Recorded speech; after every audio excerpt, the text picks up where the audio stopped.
Hey, this is Len Kabasinski, and you're listening to The Cinema Psycho Show. Oh, goody, goody, here it comes. Welcome to The Cinema Psycho Show. You are interested in the unknown, the mysterious, the unexplainable. That is why you are here. Oh, my God, don't stop now! With your hosts, Brian, John, and Elaine. Welcome to the Cinema Psycho Show, the madhouse for film freaks and film fans of all types. I'm your host, Brian Connaughton, joined by my fellow co-hosts and filmmakers, John and Elaine Woolscroft. I can't believe that thing happened with that person, and it was nuts. Psychos assemble. That's right. So if you listen to episode 137, part 1, our spoiler-free Endgame, we warned you not to listen to this episode. So if you said, fuck those guys, I'm going to jump in my spoilers without watching the movie, you've been warned. Spoilers aplenty. Spoilers. We're going to be spoiling the shit out of Avengers Endgame. The reason why we've been so like spoiler filled is mainly because it's a joke. Like, I've seen so many people all butthurt about spoilers about this movie, and I just find it hilarious. Like, I get it to a point, but at some point you got to say, just watch the movie. Well, we tried to give you enough time to watch it, you know, Yes. and I know that sometimes, like, people's schedules, like, you can't get to it right away, especially, like, to go see it in the theater. We couldn't you know? see it until a week later. Mm-hmm. I mean, that was the thing for us. Like, there was no way in hell that I was going to do, like, a day of, you know, it arriving, seeing it. Like, Those tickets were sold out. Those tickets were sold out months Yeah, ago. there was no doing that. So yeah, just I hope you've seen the movie. If not, buckle up. There was a lot of explosions. There was a lot to unpack. There's a lot to unpack. Oh, that's a spoiler, though, John. So before I get red dreaminess. That's not a spoiler. Before I get to that, expected that. do we want to talk a little bit about the business of this movie? Because this movie is done crazy stupid. The money? Historical levels. Basically what some small countries have as their gross product. Yes. Yeah, it's already the billion mark. It is well past the billion It did mark. that like its first weekend, Yes. basically. Now that's worldwide. But I haven't checked it this morning, but is it 1.5 billion? it's so much money. I'll Worldwide. look it up. I'll look it up while we chat. But I know that leading up to this, I was reading articles that had mentioned how a lot of the financial observers in Hollywood were doubtful that this movie would cross what they call the magic threshold of 300 million domestically in the first weekend. Like, a lot of people were like, there's no way it's going to get 300 million. I mean, 300 million in its opening weekend is astonishing. And, like, I don't understand why they like, if it's that or bust. And they did make it. Well, it's not just that. All I'm saying is, like, the actual people who kind of take bets on those films did not think that this movie would get that to that point. They were like, there's no way it's going to reach 300 million. Because to do that would require basically the mass majority of people not seeing anything else. Literally, you're not seeing anything else. You're only seeing Avengers Endgame. And I think they thought, well, that's kind of rarely that's a rare thing to do. Well, the math actually doesn't add up, but if you know how movie theaters operate, it does because of the runtime, the amount of theaters that it was in didn't add up to like being profitable. But I think a lot of movies like, okay, only 2 people want to get advance tickets to us, so we're canceling that showing. And we're putting Avengers Endgame in that place. Right. Oh man. So there's like 10 to 15 extra screenings they're at every movie theater because they're just replacing movies that didn't, that stop motion Bigfoot movie, whatever. Stop motion Bigfoot movie that nobody gives a shit about is getting replaced. I can't even remember what it's called. You know what? Are you guys ready for some numbers? Yeah, give me some numbers, Lane. So this is from Variety.com. It looks like, now this is based on this second weekend. Okay. So Avengers Endgame is heading for a stellar second weekend with an estimated 145 million domestically. Peasant money. Topping the U.S. box office by an intense margin. Its second frame haul will tack on to its current 1.915 billion worldwide total, bringing it to over 2 billion. Its Jesus. current This is gonna total. pass Avatar. I don't know. Can I say words? No. Okay. Fuck you. Its current total makes it the number 5 highest grossing global movie of all time as of Friday, behind Infinity War with 2.048 billion. Jesus. Depending on Endgame's exact weekend accumulation, it could ascend to number 3 of all time, passing Force Awakens, or possibly number 2, beating out Titanic. That would leave Avatar's massive 2.788 billion as the last hurdle before Endgame becomes the highest grossing film of all time. So that's all it has to do to beat Avatar is 2.788 billion. All it took was 22 movies over 11 years. Piece of cake. Piece of cake, right? Yeah, but I mean, personally, I didn't see I like when people said I can't believe it's going to get to the 300 million domestically in its first 3 days. I was like, how can you not? How can you not see that? As you said, it's a culmination of 22 fucking movies. So, and this movie honestly was not built for the nuanced person who's coming out, who's never seen this movie. Like, this was built literally for fan service. The whole movie was built for that. Well, this whole franchise is like a television show. Yes. Like, you don't jump into Breaking Bad season 5 and then, like, I don't understand what's going on. Of course you don't. Unless your husband's watching the 5th season and it's so good you can't stop yourself, and even though you have no idea what's going on, you have to keep watching it anyway. Not based on a real example or anything. No, not at all. But like, I know that we've talked about Marvel movies in the past, and we've said that one of the biggest problems of them is that they're kind of checklists. Like especially Age of Ultron was a giant checklist of Age of Ultron was so we have to do X, Y, and Z to get to the next batch of movies. Well, it's also proof that Joss Whedon was a hack fraud. Yes. Yes, it was. Big, fat, wife-hating hack fraud. So sad. Yeah, God, but fuck that it like this one is not a movie that could stand by itself. Well, yeah, so let's talk about that real quick. Now, what movies would you guys suggest that people really make sure they've seen in preparation for Endgame? And don't just like say all of them, but there's specific ones. I don't think you need to see all of them. So I would suggest seeing, at least for the most part, I would say you'd have to watch Age of Ultron for this, because there are a lot of callbacks in this film to that movie. And obviously the Avengers. The I would say, Avengers, for sure. absolutely. Age of Ultron. I would even make mention, as much as I hate it, Thor: The Dark World. Yeah. Because they do call back to that, which I'm like, you just made me have to watch Thor: The Dark World again. Because I hated that movie. And what do you think, Guardians 1? Well, I would say, just so you know why there's a talking raccoon in the movie. Well, too, because like there's a little bit where when they go to Morag. Yeah, so like that there's a callback to Morag. That planet. Yeah. That space planet. Yeah. Well, I didn't want to give too much away or this early because I was about to talk about like the plot, which we haven't broken down yet. But yeah, I think that there's Lane, like it's on you now. Well, there's a solid. There's a solid core of movies that you would need to see in preparation for this. I don't think, even though that there are callbacks to it, I don't think you necessarily have to have seen Iron Man, like any of the Interestingly, Iron Man movies. yeah, there's not a ton of content. I mean, there is some. There absolutely are some. But I don't think you necessarily have to. Although I will say that, at least with Iron Man, it's worth watching the movies that he's in, because as much as we could say the Marvel franchise is about each of the individual heroes, it's really about Iron Man.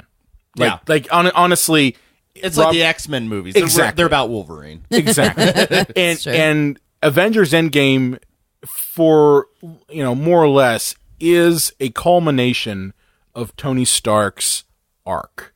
Yeah. Like, that seriously is. It's his own end game as a character. Yeah, that's true. You see him kind of as the snot-nosed rich asshole who only cares about himself in Iron Man, going to be a hero, and then dealing with the responsibilities of being a hero and the aftermath and pitfalls and everything. And this movie really kind of sums up who he is and brings him full circle. So like, I would say, if you're going to watch any of the movies aside from, the Avengers and, Thor: The Dark World, watch the ones that Tony Stark is in, because it's worth kind of seeing his transformation. And you can watch the first Iron Man and then hear the Big Lebowski reference in this movie and be like, "Hey, that blew John's that part was mind. great. That blew John's mind. or how Hot Tub Time Machine has Sebastian Shaw in it." Oh my god, I saw that. Oh, you mean Sebastian Stan, by the way. Is he in Hot Tub Time Machine? That's who plays Bucky, right? Is that who you mean? Yeah. Yeah. So is he in Hot Tub Time Machine? Is Yes. he? That Oh John, really? that I was didn't your- know that. Sorry, my puppy is sniffing my microphone. If you guys can hear that, Yeah. But no, because Sebastian Shaw is the guy who plays Vader at the very end of the original trilogy before they put that's Hayden why that Christensen name in is there. popping out. Yeah. He plays that at the very end. What's a Star War? You got your Sebastians mixed up. They're all worth $1 trillion. They're all worth $1 trillion. So let's go and get into this, and I want to bring up the IMDb synopsis for this. Well, as you're bringing it up, should we all say how we felt about it? I think maybe that works. We should go there. This might have been my favorite Marvel movie. They really hit the landing. I enjoyed it very much, and you guys know. I mean, I'm always complaining on these episodes. Always bitching how exhausted I am by the Marvel universe, and this actually, because it didn't have the pressure of setting up a new film, it had a lot going for it. I thought. I would say that this was the fastest 3 hours I've ever been in a theater. Right? I swear to God, it felt like we were there like 40 minutes. Yeah. John, you didn't even leave to pee. I know. Neither did I. And I mean, I was like, I just dumped my pants. It was saved some time. See, I was gonna wear a diaper. I should have lent one to you. yeah.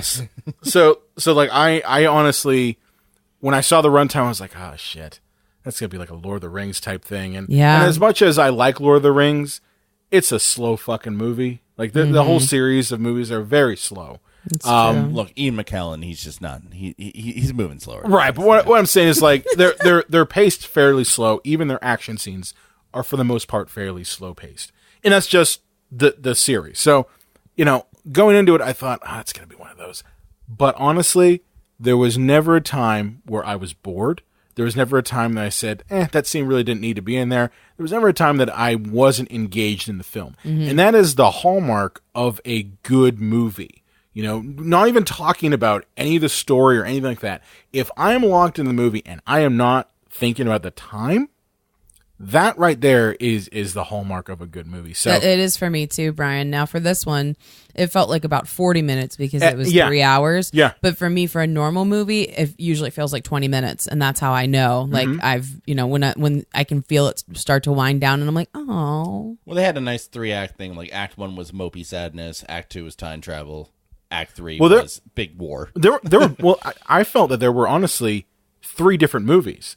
Yeah. Going on in this movie. Like there were 3 different movies going on that they managed to successfully tie together. And that is hard to do. Yeah, and too, I felt like there was a plot to this movie that Infinity War was sorely missing. Yeah. I didn't think that there was a lot of great storytelling in the first one. It was mostly a lot of setup and a lot of battle. And this one really had some behind the scenes stuff going on that I thought was way more interesting, you know, than just like we're fighting and fighting and fighting. Well, I think the problem with that is that Infinity War had a lead up that honestly, kind of trumped what we got, like the lead up to that of, we're going to actually face Thanos. So actually Thanos is going to have more screen time than just like 3 lines. That was the lead up that Marvel had to push out. So that's why I think, honestly, in my opinion, Infinity War is not a story about the Avengers. It's a story about Thanos. It's a story about him being the hero of his own movie. I buy that. Well, the thing is, like, with Star Wars, if I watch the original trilogy, I watch all 3 movies at once. I don't just, like, watch one. I imagine That's true. They're a set. I imagine in the future I'll probably watch Infinity War and Endgame. I mean, for the 9,000 hours that'll take, but I'll watch those 2 movies back to back, right, as one whole movie. And what about like starting with the Avengers? I feel like I might do the Avengers, and then skip Ultron. Skip Ultron. I'm gonna skip Ultron. Well, now you have to watch it. Yeah, you have to watch it. Do now. I have to though? Yeah, Like you James kinda have Spader as like a wisecracking robot's really not. I didn't have a jam. problem with James Spader as the voice. I had a problem with Joss Whedon's direction And writing. Yeah, agreed. That's what I had a problem with. James Spader as Ultron was great. Well, it's hard to direct when you're jerking off to people saying your glibby lines and being like, "Oh, pop culture references. I wrote them and you said them." Oh wow! Yeah. Suck it, Joss So, Whedon. but anyway, here's the synopsis for Endgame. Again, the synopsis on IMDb is glorious. Yes. Please read it. After the devastating events of Avengers Infinity War, the universe is in ruins. With the help of the remaining allies, the Avengers assemble once more in order to undo Thanos' actions and restore order to the universe. Yeah. Is that all? Really? It's just to restore order to the universe. Really? That's it. That's it. That's the whole. Okay. That's it. That's the plot right there. Perfect. It's spoiler free. Cap told us. No Cap spoilers. told us this. Yeah. Those are So pretty great though. you know what's great about this synopsis? It doesn't give anything It away. tells you Yeah. nothing. It tells you nothing. It truly It doesn't does. tell you about, Scarlett Johansson's mom haircut. which John resented deeply. Her Hey, mom Captain Marvel's haircut. I want to talk to the manager haircut. all I really cared about was that Cap shaved that wretched beard. So You Sell a actually new turned action to me and figure. you said, "Thank God." I did. I was very relieved. We need to see that face. Well, now they I can mean, sell what? a new action figure. Oh. They can have the. You remember how like Batman action figures in the early '90s? They had the Bruce Wayne action figure where you can put the cowl on him. Oh, yeah. They'll my just God, have the amazing. Captain America one where you can take his beard on and off. Yeah, and depending on whether his beard's on or off is what movie you're in. That's right. There you go. He's in an Infinity War Cap, so he's got that beard tacked on. Oh, you want him to go to Endgame Cap? Just take that beard off, and he's good to go. You know. Perfect. It's So, perfect. so let's break this one down here. So. I feel like we don't have to overly go No, into the I plot don't. because if you're here, you've seen the So, movie. so I think what we need to do is, as we mentioned, that there are basically 3 different movies in this. Mm-hmm. Let's start with the first chunk of this, which is Yeah. that beginning section with Captain Marvel. Yeah, and there was some really interesting surprises for me, because I didn't give a lot of speculation as to plot. I wanted to enjoy the movie instead Mm-hmm. of kind of analyzing it and, taking every trailer and trying to pull it apart. So I think in this beginning part, we see where in the very beginning of the movie, it starts off really quietly, which I thought was interesting. Mm-hmm. We're with It had a first act, which you don't see anymore. yeah, No, we're you do with not. Which is strange because we already know all these characters, but they still gave us a first act. We're anyways. with Hawkeye, and he's teaching his daughter how to shoot, and basically we're with him when the snap happens, Yeah. and it takes his whole family. And Right in that's front the of him. first. That's the first thing that we see. Apparently, if you're they retired, disappear. if you're a retired Avenger, you have to live on a farm. That's the rule. Well, no, that's his character. yeah. That's his home. That's and his then home. He had an There are ankle other bracelet too, characters which that, I thought was interesting. I'm no longer here. I'm living out in the middle of nowhere. Oh, because well, what does that say? When you're done with like this like really exhausting, horrible job, like you just want really like, a quiet. exhausting, horrible. Well, I'm a superhero. It's horrible. Well, yeah, I mean, it'd be terrible. It's terribly violent. You Yeah. almost die a lot. Like, wouldn't you just want like a quiet, like little time with your family? Maybe. But anyway, so we start with him, and I Yeah. thought that was really interesting. And then we go to the space. right to space with Tony and Nebula, and I thought this was the coolest little slice of the film.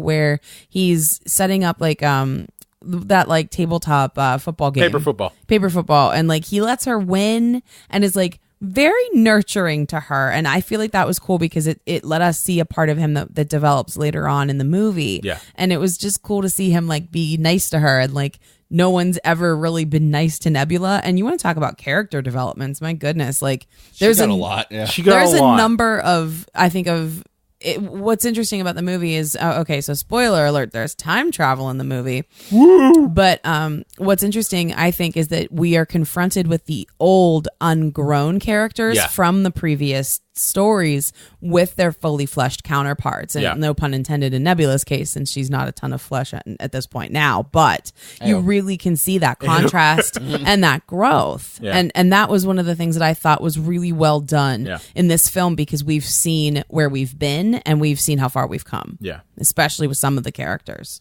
I saw it in Natasha a lot. Mm-hmm. I saw it in Nebula.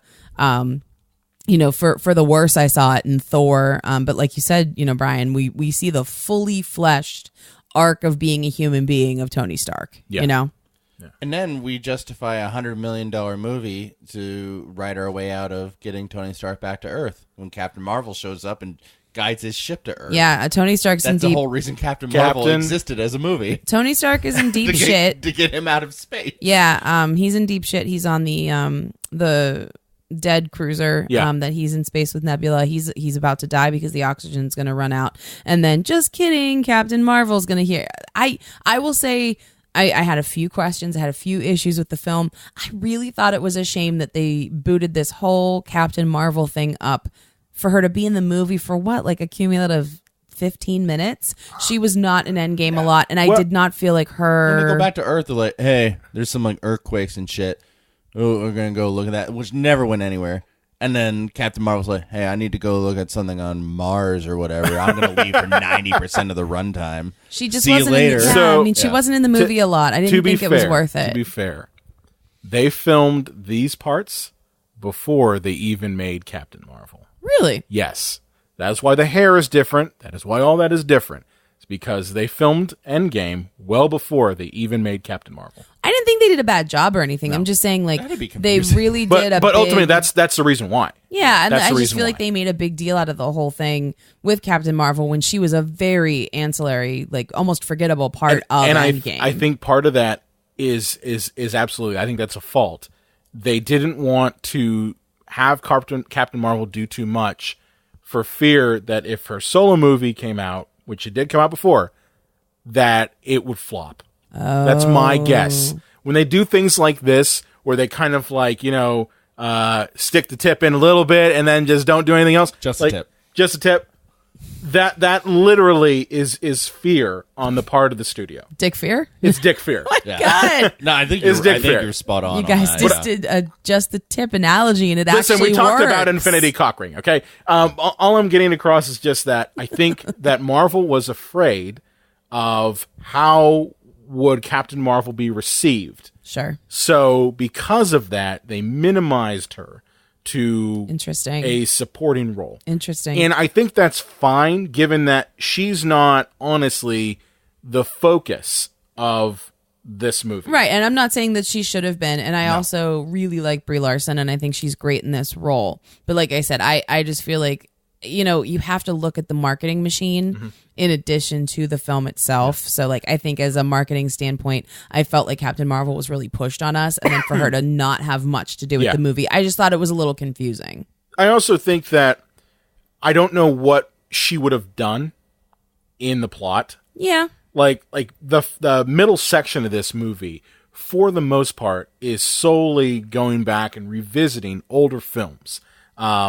And that it's a convoluted clip show. I mean, right? But it was really satisfying. It was a good convoluted clip. Right? You say that like a bad thing. It was really satisfying. I think that's why it was important that we kind of said at the top of it that how we felt about it. And sure.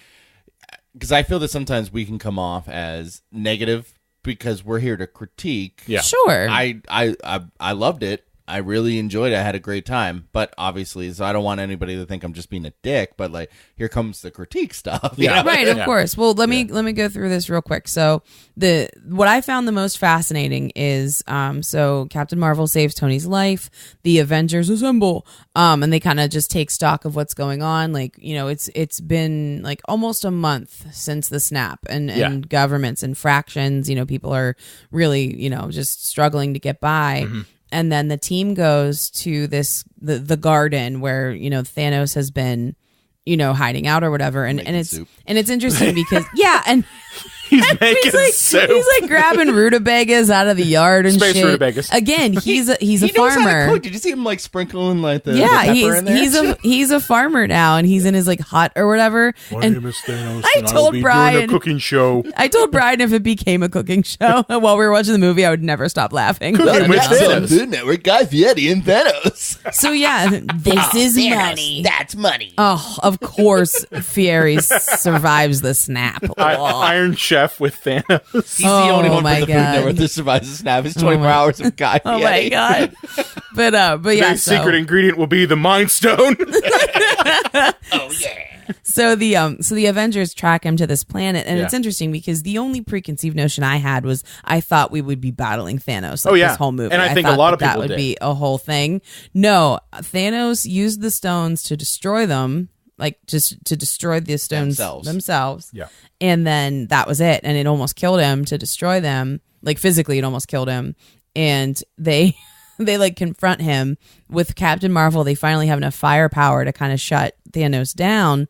But they realize that the stones are gone, and just out of anger, Thor beheads him. Chops his hand off, then beheads him. A family picture.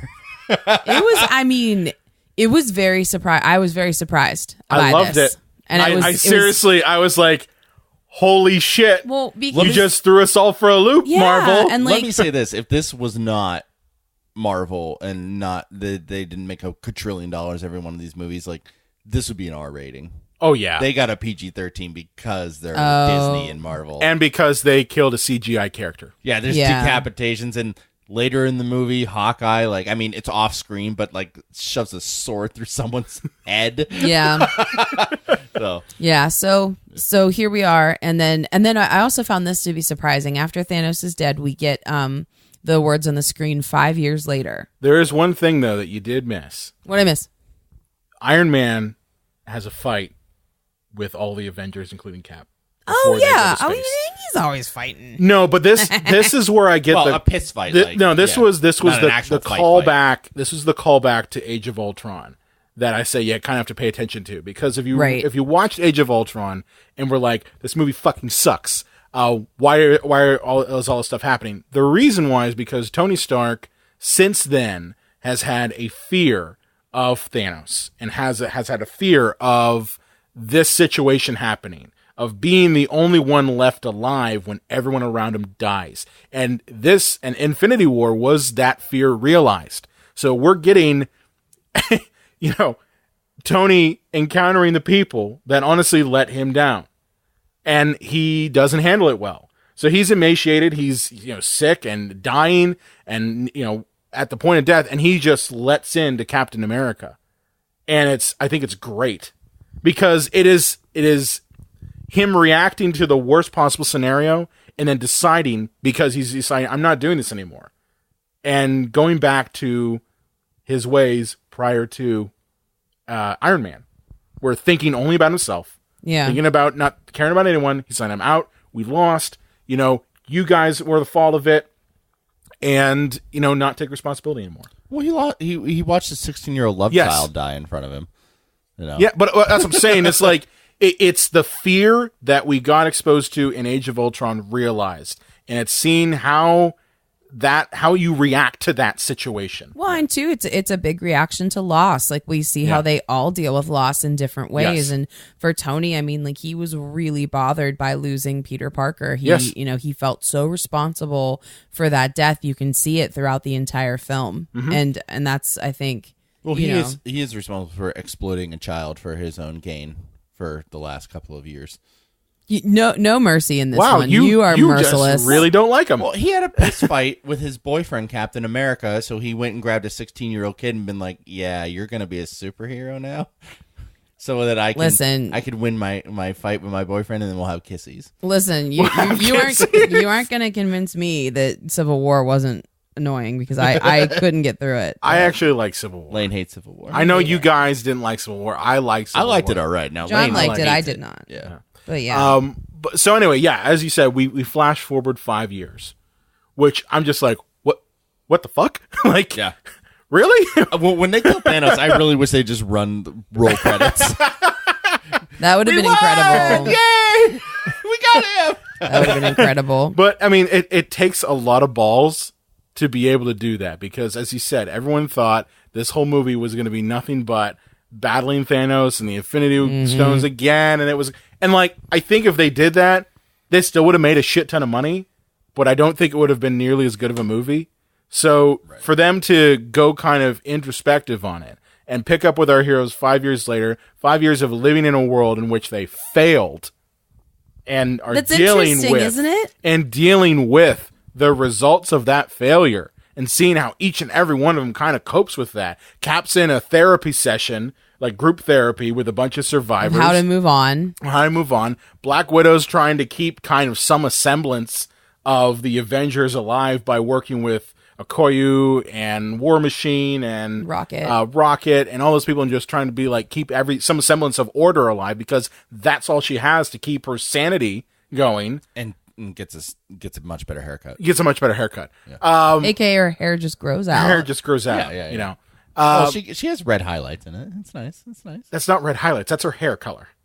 Well, there's blonde in it too. Yeah, blonde she dyed it blonde. she dyed it blonde. She grew it out. Okay. Yeah. Brian, I'm impressed. You know a lot about like growing out dyed hair. Believe it or not, at one time I did have hair.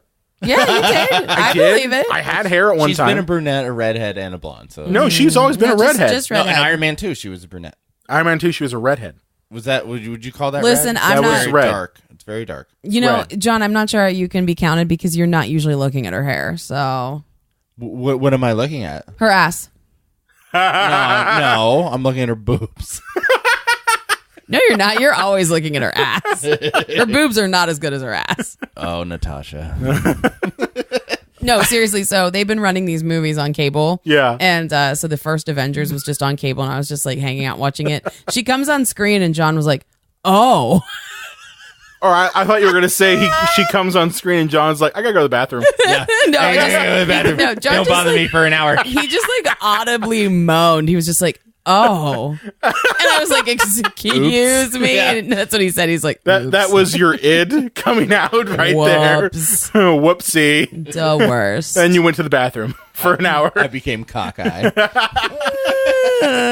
Gross. I had to shoot my arrow. Gross. Oh, these Wasn't double, on target. these double entendres. Yeah. I can't. So anyway, Black Widow is basically holding down the fort of being somewhat of a hero while dealing with all of this.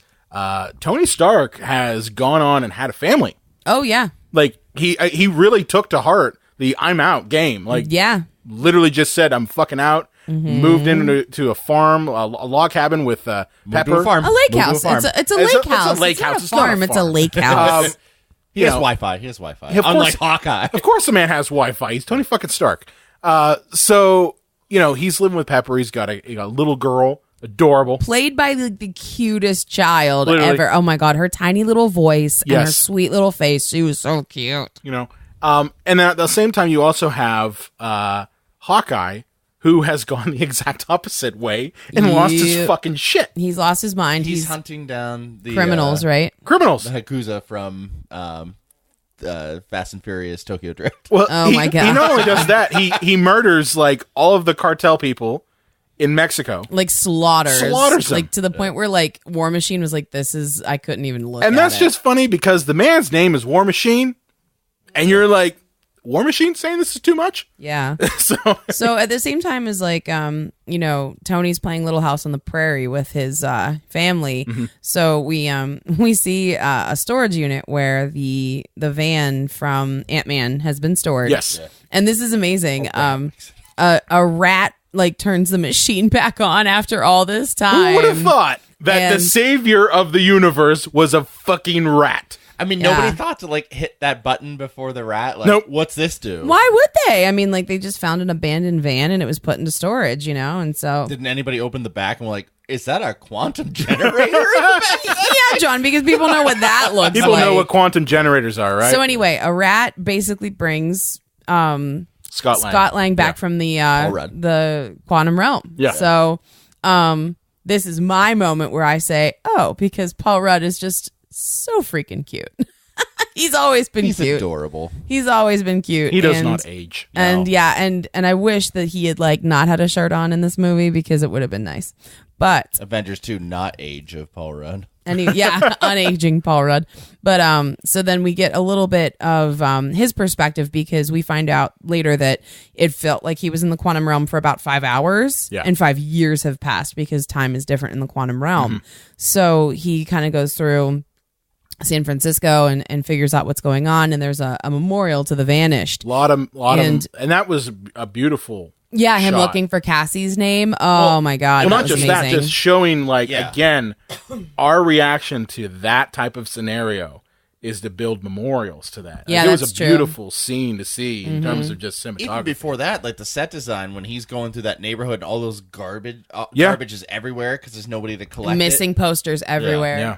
Yeah, I mean, you can see the infrastructure of like, you know, like how our society has collapsed in the meantime. Mm-hmm. And did you guys think it was interesting when he saw that kid and the kid like didn't even speak to him? Because that kid was what, about 10? Yeah. So he was probably 5 when the snap Yeah. happened, and he may not just like have developed like a normal child. I you mean, know? there's no way that he would have developed as a normal child. I mean, that I looked at it as that is such a traumatic event to have happen Exactly. that everybody is shell shocked. Yeah. Like literally. And I everyone thought that was has been so shell-shocked. interesting that he, you know, that kid didn't even speak to him Yeah. when Scott stops that guy, you know, the kid on the bike and says, "Hey, what the hell happened here?" You Yeah. know, and the kid can't even answer. I thought that was interesting. Yeah. But Scott, of course, was worried about Cassie, his daughter, and then he realizes that his name is on the vanished list. And so then he goes to, I assume, the last address where he knew where she was. I'm sorry. And goes and Cassie's 5 years older. She's a teenager. He gets over this pretty quickly. She's 17. He gets over this pretty quickly. John was such a turd about this, and I've like given this a lot of thought. Like, so Scott's the kind of person who like knows the quantum realm exists. Yeah. His first concern, you know, about this whole situation was, oh my God, is my daughter gone? Yeah. When you think someone is like not dead, because that's not, I mean, that's not really the word we're dealing with here, because they used on the memorial the vanished, which Yeah. I thought was interesting, you know, but when he thought that Cassie was gone to him forever and then found out that she was okay, I mean, you can see it on Paul Rudd's face, I think, because he's a pretty good actor, like where he is shocked and like upset. But I think when you're, you know, when you're Ant-Man and you can be really tiny and you can be in some place called the fucking quantum realm, like I think your standard for weirdness is different than ours. Well, the whole point of both Ant-Man movies was his desire to have access to his daughter so he could watch her grow up. Yeah. And that's exactly what he lost. And he's just like, He's not, Well, though. He's I upset. think, and you think can he's see upset, but at the same time, he is relieved that she's not gone. yeah. Yeah, So like I said, when think you that think someone's relief is enough. Yeah, like when you know? think someone's dead, you know, and maybe like you find them in a way that you wouldn't expect, but they're still alive, like that's all that really matters at the end of the day. And like I think when he says like you're so big, you know, he's like crying for what he's lost, you know, because he says it through tears. And I think that Paul Rudd did a great job of like conveying a lot of the confusing emotions here. But at the same time, I mean, you know, I made this joke with you in the car, John. It's not like 24, you know, where we see Jack Bauer do every minute of his day. Like we can't follow Scott Lang around when he like has to excuse himself and go to the bathroom for a good cry because like, you know, Well, Cassie's 5 years we older. know he spends about 25 minutes in the bathroom regardless because That's of true. Ant-Man the Wasp. That's What do you do true. for 25 minutes in the bathroom? That's true. And, That's well, true. Paul Rudd's not that good of an actor anyway, so it's best I to think just he's not a follow. I fine thought actor. he I was thought he fine. did a great He's a job. great comedic actor. I thought he I did thought a he great was fine. job with this. So, you know, at that point, you know, we see Scott go to the Avengers compound And he has an idea. and he has an idea. And then they go to Tony to try to flesh out that idea. Well, the idea is Where the movie gets really is time stupid. travel. And this is where we get our second movie right. in this 3 movie The time heist. structure. The The time time heist. heist. Hey, Tony Stark, can you invent time travel? Sure. No, Which- you keep getting this wrong. He did not invent time travel. He invented a way to navigate time. Yes. So okay. yeah, it's called time travel. It's called time travel. He found the GPS for the quantum realm. The quantum realm is the vehicle in which they Yes. travel through time. Yes. They enter the quantum realm at one point and exit at another. He did not invent time travel, simply a way to navigate the quantum realm. Well, here's my thing, and I'm glad we're talking about time travel. So my one criticism about this movie is that time travel is the hardest fucking thing to explain. Dude, I don't even want to talk about it. We have to talk about it. Well, I'm just saying, like, I don't even want to hear, like, your complaints about it, Brian. I have literally forbidden time travel speak on a long car ride with this man because it's all he wants to talk about. But, okay, my point, I'm going to make this brief, okay? I'm going to try to make this brief, Lane, okay? My problem is that when movies and TV shows use time travel, there needs to be established rules that everyone can very easily understand. Okay, because your whole plot is now dependent on those rules. Well, basically, just don't run into your past self. Well, but what I'm saying is every movie and every TV show handles it differently. And the reason why Back to the Future, in my opinion, holds up is because they simplified that explanation of time travel. They, like, literally, you can point to scenes and say, this is where Doc Brown is explaining how time travel works. And it's easily understood, and the audience buys into it. My problem with Avengers Endgame is that they spent so much time trying to say, oh yes, that Back to the Future reference, that's not real. And that Doctor Who reference, that's not real. And like saying this is the real way and this is not the real way. And it got confusing. So like when they're saying, okay, we're going to go back, steal the Infinity Stones, and then we're going to go back again because if we don't do that, it's going to create alternate things. I'm like, you're over-explaining. Really? I felt it was good. No, that is my one criticism, is that I think the time travel speak was way too over the head of most people. Because ultimately what they're saying is that they're creating alternate realities. They're not actually creating time travel. They're branching out. They're branching out. So ultimately, in one where the first Avengers movie, they fucking fail. What that's what I'm saying is like they're saying there is a prime timeline now, and then there are alternate timelines that they've now created. But those erase as soon as they return the Not stones necessarily. to where they belong. Not necessarily, Loki's because gone there's now. there's now a timeline in which Guardians of the Galaxy never encounter Thanos. Oh yeah. You know what I mean? Like that's what I'm saying is that because of the actions of Avengers Endgame, there's a timeline where Captain America is with Peggy Carter. And we'll talk about that We're later. going to get to that. But there's also a timeline. She never gets her husband and kid. She never gets her husband and kid. So that Cap can get his dick wet. Guys. From a woman he met for a day or two. Guys, I have a lot to say about that later. We'll say about it later. You know, she's not her kid, though. That's her aunt. No, well, on the TV show. They have on a the kid. TV show, she has a kid. Oh, she does? Yeah. Oh, I didn't realize that. Yeah. No, she didn't. No, in the one movie where she's old, when is she old? We see Peggy Carter as an old woman in one of them. You see her in Winter Soldier. Yeah, she has like photos, right? Oh, she does? She Yeah. has photos of her kid, but not her husband. Yes. And she said her husband has just been out. And when she sees young Cap, she's like, "It's been so long since I've seen you." Like young Cap. Don't you think that's the deal could have been her husband and they planned for that all along? No, I think that's exactly what they did. I think, honestly, that is what they did. But my problem is that contradicts everything that they've been saying about the different time branches that they're creating. Well, you can't, you have to preserve the timeline unless you're Captain America and you'd like to finally go on a date. Yes. I hear you.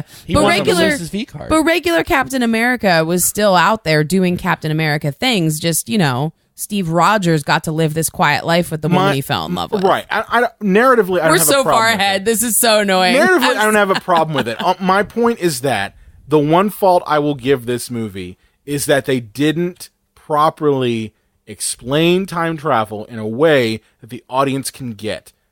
That is the one thing I'll say, is if you're going to use time travel, if you're going to use that, explain it properly. Sure. You watch Doctor Who, they clearly explain it. Certain events. And then, a lot of people are like, well, why don't you just go back and kill Hitler or something like that? It's like, well, Doctor Who says certain events in time are immovable. You can't mess with them, because they will fundamentally break time.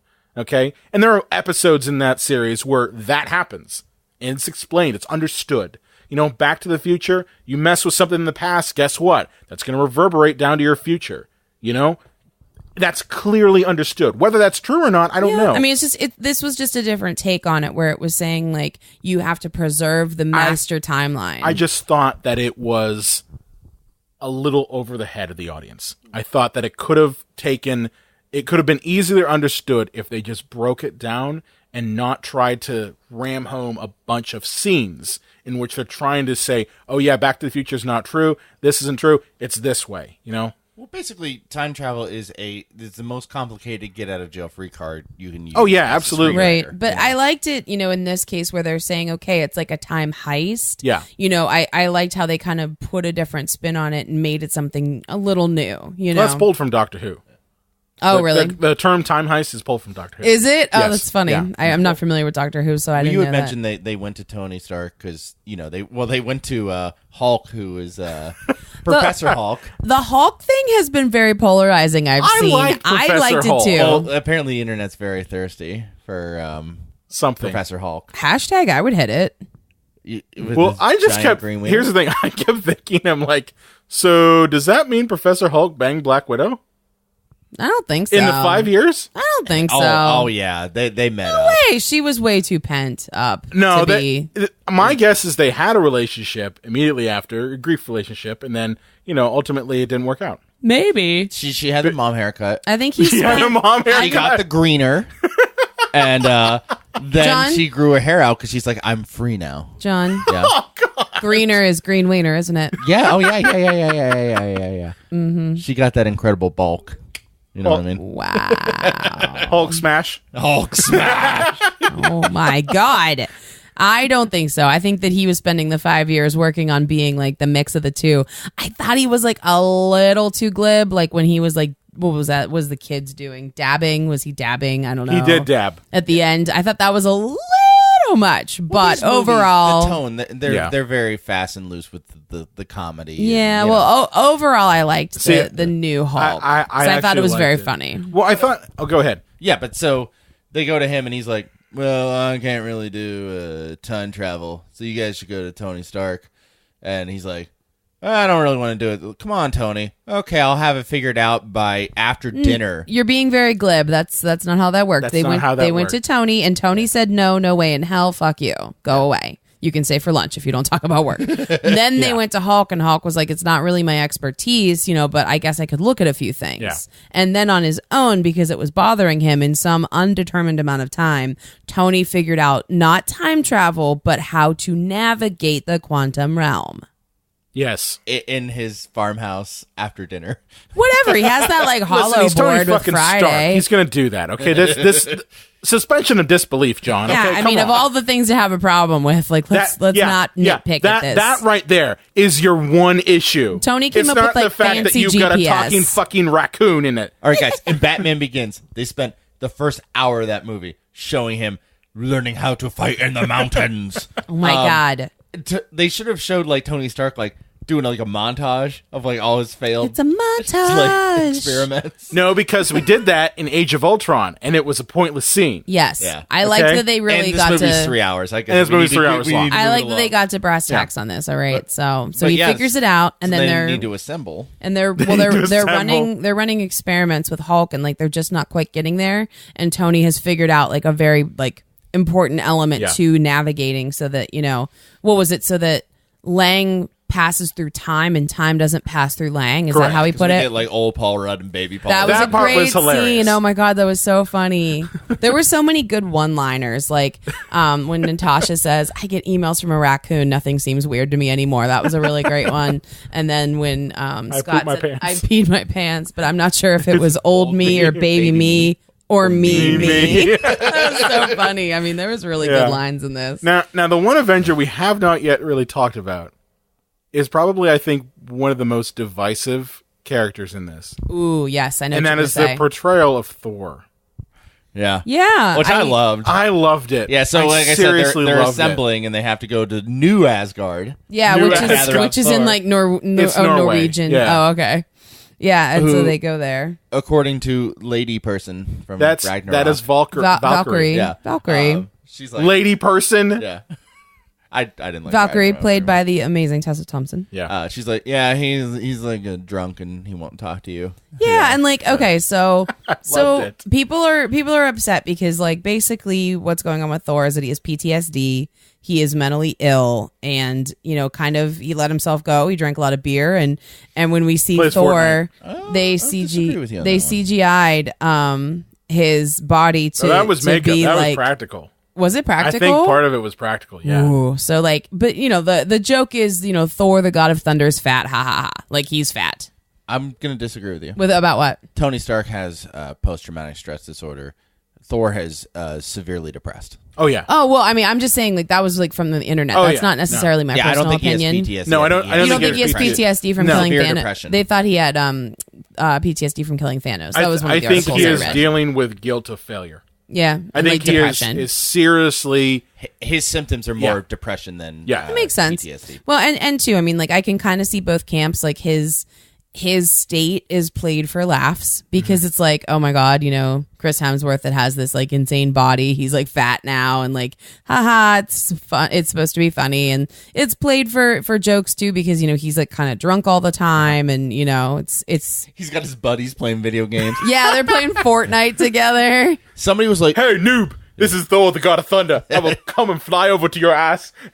Or come in and shove it up your butt. Oh my god! Again, when I talk about good lines, like goddamn, that was hilarious. I love some of these nitpickers who are like, would Fortnite still be so popular in 5 years? Shut the fuck up. It's like, no, Ew. here's why Fortnite, they put it in the movie, because they have Avengers characters in Fortnite coming out. That's why. They don't care if it's popular in 5 years. They got video games to sell now. Yes. Yeah.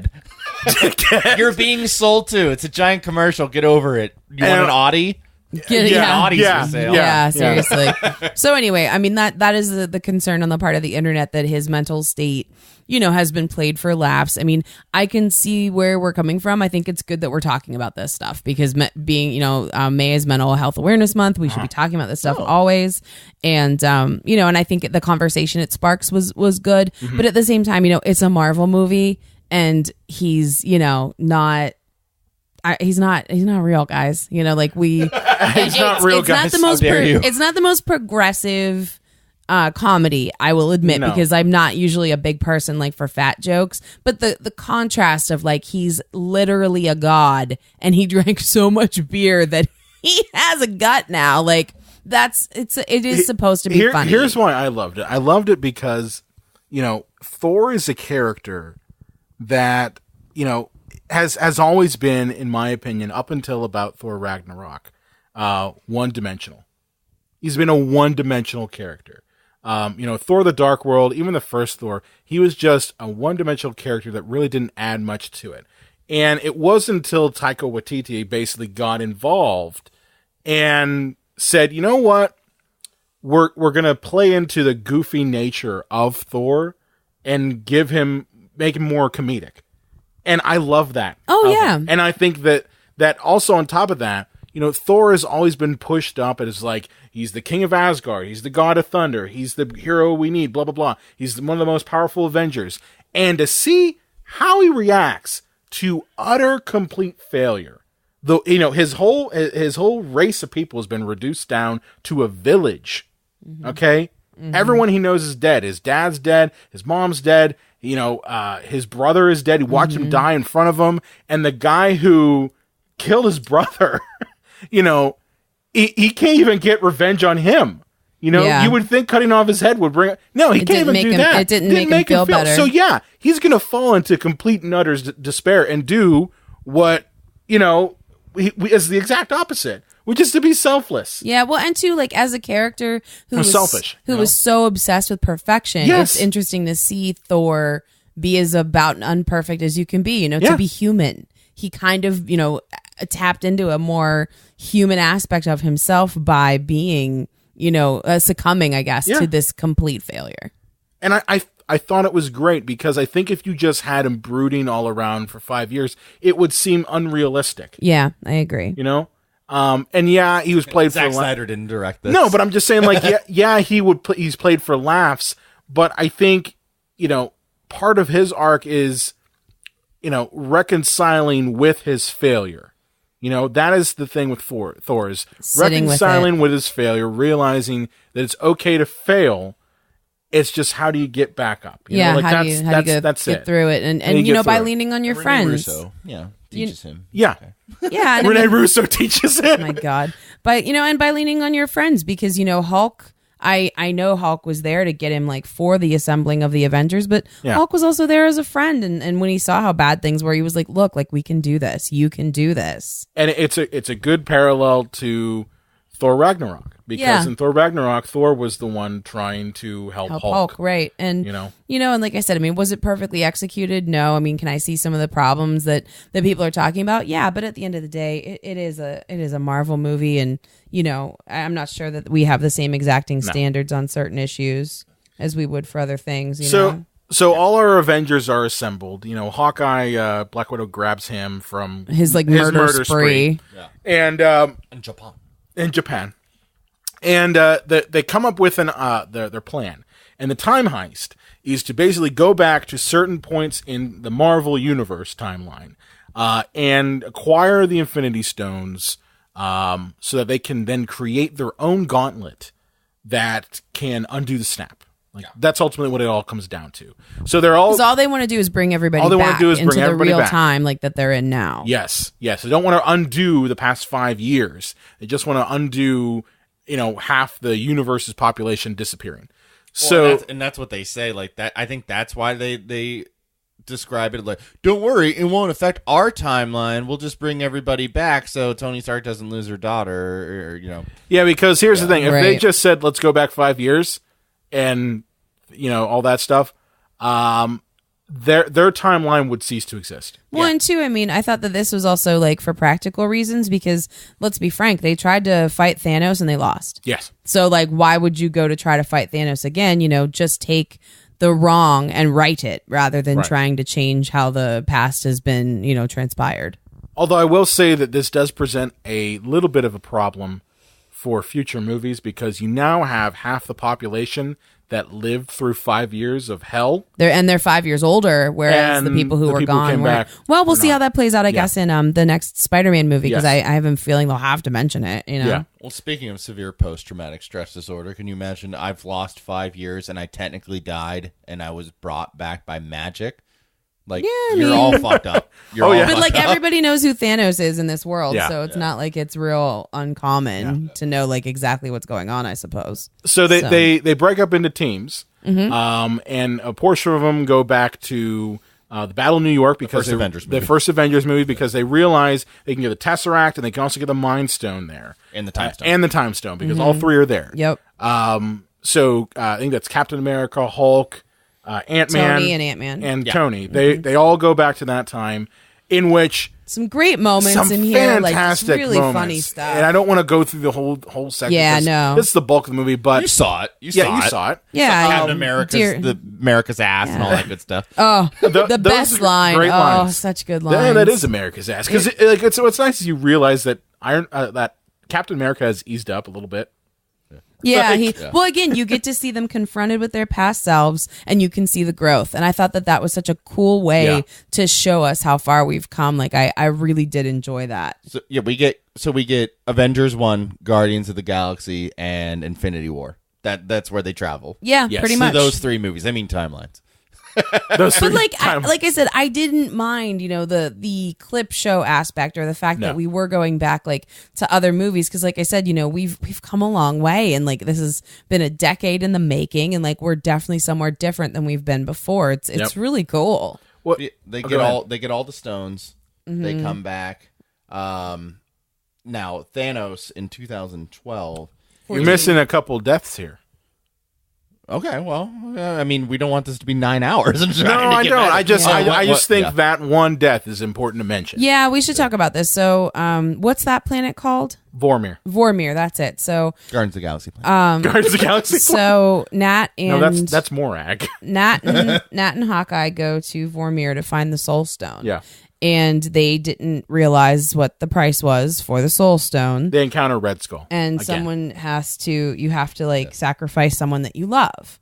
And this I didn't like the way that they handled this necessarily, but I thought what was really nice about this is, you don't see a lot of platonic relationships celebrated. You don't see a lot of platonic love. In this case it's of, a man and a woman who aren't sexually attracted to each other. And I thought that was interesting that they did love each other as much as you can as friends, but I really liked that there was no romantic element to it. I liked that they didn't go that direction with this relationship. But they fight over who gets to be the one to die, and ultimately Natasha is the one that sacrifices herself. Did I say Natalie a second ago? I feel like I did. I did not mean to. You said Nat. Nat, okay. Because it's definitely Natasha. But she's the one that sacrifices herself, and I don't know.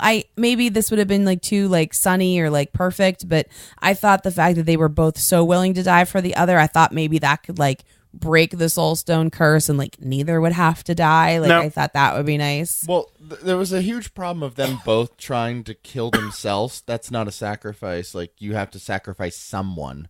Oh, I see what you're if saying. Hawkeye had, or if Natasha had succeeded in just running off the cliff, and she just dies, and they don't get the Soul Stone, oh fuck! Well, I I don't mean, have enough pin particles for this. I guess them sacrificing Do-over. themselves was also okay. I mean, because technically Hawkeye, well, and the thing is, he didn't even sacrifice her. She just leaped off the mountain. Yeah, and I mean, Yeah. I just like I said, I thought that them both being so willing to die maybe should have like magicked it up or something. And I thought it was crap that they didn't have a funeral for her. That was garbage. Listen, there's too much going on. There's too much. Okay? Yeah, there's too much. Too much going on. We can only have one funeral in this movie. God okay? damn And remember, it. Elaine, Hawkeye lives because he has kids, and if you're infertile, you are not as human. That bugged She's me. a monster. That bugged You can't have me. kids, You're a so monster. You die. Yeah. That really bugged me. Plus, Although, I mean, it was her journey in this movie, like, you know, by whatever it takes, and like, you know, she was leading the Avengers and was like, Yeah. you know, so I her sacrifice would mean more. You And know? all she wanted was like, you know, to get to this moment and to figure out, you know, how to bring everybody back, and you know, and she became a real leader, which was nice. Yeah, I personally didn't have a problem with it, just because, like, you know, Black Widow has been one of those characters that has been a great supporting character. Yeah, again, she's been a little one-dimensional. But she's she's never been, you know, someone who's up in center and, you know, has dimension to them, has backstory to them. We get enough backstory to know who she is. And I think that part of that is the fault of Marvel and Disney. You know, that's their fault, that they dragged their ass on a Black Widow movie. Yeah, which they're making now. They're making now, which my guess is it's going to be a prequel. It is. Yeah. Yeah, imagine that. But so yeah, Black Widow dies, and they get all the stones eventually. The one I do want to mention in the whole time heist thing is when they go back to, I think it's like 1973 or something like that. Yeah, because so when they go to New York, pin particles. when they go to New York, shit goes Get more pin sideways, particles. and they have to go get more pin particles, and then they Loki think, gets the Yeah. Tesseract, and they completely failed. Well, Well, no, Loki Loki got- transports himself to the Loki Disney Plus series. Yeah. wow, that was savage and true and amazing. It's true. That's incredible. Tom Hiddleston's like, I will play this character till I'm dead. I'm like Seriously. Anthony Daniels as 3PO. Yeah, seriously. But they don't get what they need to get done in New York. So Cap and Tony go back to 1970 to like the Shield headquarters at the time Yep. or whatever In New Jersey. in Jersey, and and to just- get more pin particles to Yeah, come back and because to get what they these need. pin particles are what make time travel possible. Right. They're the flux basically- capacitor. Yeah, the flux capacitor. Right. And the thing is, he's like, Ant-Man's like, hey, we only have like enough pin particles to do this once, so we can't fail. Why didn't they say, hey, why don't we time travel to grab more pin particles, and then we'll have unlimited opportunities to do this? And no, it took them to fail. Where Tony Stark was like, "Hey, let's go get some more pin particles." Like, why did we think of that? You know, in the first place. Listen, they're really tired, and almost everyone is dead. Okay, it's been a long day. Plus, here's my thing too. You're telling me that Hank Pym didn't have a storage unit full of Pym particles in that little like suitcase thing that he has? Oh yeah, yeah, You're, right. you're telling me in that little building that there isn't like a vat full of Pym particles they could pull from? Yeah. But yeah, they go back to the 70s, and we get our very last ever Stan Lee cameo. yeah, and it was oh really my nice. gosh, that was It was rough. really I was telling that it was Lane the that last when- one. You know, When Ant-Man was like old, I thought that should have been Stan Lee. That should have Oh, yeah. that would have been really funny. been the cameo. But yeah, so they go and get the pin particles, and we get a very nice scene between Tony Stark and his dad, Howard Stark. Yes. You know, and obviously Howard has no idea. Such a nice moment. Tony is, really because- loved this. And you know, and it's all part of like Tony's journey, and he comes to you know, a nice end point with his dad, and learns a lot about his father. That's because the whole journey with him has been, you know, realizing that his father is not the piece of shit that he always thought he was. Yeah. You know, you get kind of glimpses of that in Iron Man 2. You see glimpses of that in, even the Captain America movies when he's played by, what's his face? I love him. The younger guy. Yeah, the younger guy face, who plays him. But the point is that, you get a very personal moment with Tony Stark and his dad, and you realize that they're not that different. And they're just trying to cope with the circumstances as they come. And two, I feel like this scene really allowed Tony to kind of forgive his dad for his shortcomings, and Tony kind of realizes like his dad did the best, and like he meant the best, he had the best of intentions, because like Howard says something to the effect of like, the kid isn't even here yet and there's nothing I wouldn't do for him. And it's just a nice like emotional wrap up, Well, that was, there was two key lines. One being, I don't think that I have the courage to ever do anything completely selfless, which then Tony does at the end of the movie. Mm-hmm. And also, there's nothing that I wouldn't do for him. And then Tony thinks, there's nothing I wouldn't do for my daughter, which includes killing myself. Which, right. We'll get there. Spoiler alert. And then Cap finds himself in Peggy Carter's office, which is interesting. Then he goes to the bathroom for 25 minutes. Yeah. This is the. I need to go avenge myself. So I think this is the biggest injustice. I think Brian, you'll agree with me since you watched the show too. Yeah. I'm gonna start rewatching it this week. It's on Hulu, and I'm gonna start rewatching it this week. But number one, Haley Atwell, who plays Peggy Carter, is fantastic. She is gorgeous. She's an amazing actress, and the fact that Agent Carter was canceled is fucking bullshit. Like, that absolutely. show was so good. Yeah, absolutely. So good. Way better than Season S.H.I.E.L.D. 2 not as good as season 1. True, but that's fair. But anyway, Haley Atwell's amazing in this, and we did not get enough Peggy for my taste. No. I love the character, but Cap finds himself in her office, kind of watches her from afar when he's like hiding from a few things. And then he goes to the bathroom for 25 minutes. And so we get like a glimmer, we get a glimmer of something like, oh, like she's here and she's the director now. And you can see, because it's 1970, like there's some gray in her hair, she's a little older. So just keep that in mind, dear listeners, because it'll happen for him later. Well, at the beginning of the movie too, he looks like a little watch that has her photo in it. So they're. He's always looking. Yeah, he's always looking at that. Yeah, they're building it up that like something's coming. Sure. But 2012, Thanos finds out that they're doing. Through Nebula, because Nebula in the past and Nebula of the present are hooked up to the same Wi-Fi. Yes. Space Wi-Fi. I mean Space Wi-Fi. that's ultimately what it is. Space Wi-Fi. Two same things cannot exist on the same Wi-Fi. So sorry, a very simplified version, but the evil version of her is the one that actually goes back. And then she understands immediately how to use the time machine to get Thanos into our time. Apparently, She has the same memories, so yeah. And then Scott Lang dies. I don't care what anybody says. You know what? Explosion went off 2 feet from his face. Oh, right.